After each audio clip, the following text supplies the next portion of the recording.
We're digging into healthy food. Today, let's start with seeds. I'm Patti Armbrister, the WiseGrowGuru, and we are growing seeds in growing zone 2 and 3. And today is mid-April, but you could start as early as the 1st of April for these warm season plants. You will need the seeds of the warm season plants, tomatoes, peppers, eggplants, tomatillos, starting trays, organic soilless potting mix, wooden marker, permanent markers, compost tea bag, water, bucket, and a cup. These markers are super important because these plants are all in the same family. Seeds look alike, the seedlings look alike, and you will not be able to tell them apart. You won't know if you have a pepper or a tomato.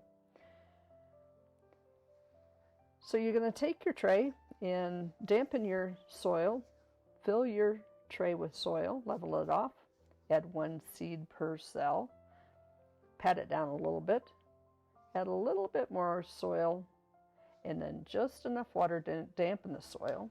Then I take compost, add it to a compost tea straining bag.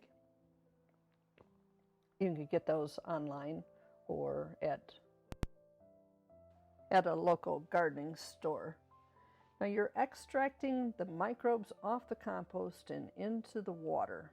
That's why it's super important we're using clean water, because those microbes are alive and we need them to be, because they're going to help our plant become healthy. We're going to use that extract and pour it over the top of our soil, and we'll use it periodically throughout the whole growing season. Every couple weeks I apply it, even on these little seedlings. Now you're going to place these tray into a south window or a greenhouse as long as it doesn't freeze. Cannot freeze. These guys will not tolerate it. You can add a grow light or a LED light as needed if you need more sunlight. You're going to water as needed, check daily, and best watered early in the morning. So we've dug into some healthy food today, and we started by growing warm season seeds. Good luck with your victory garden and grow healthy. This is the WiseGrowGuru. Thank you.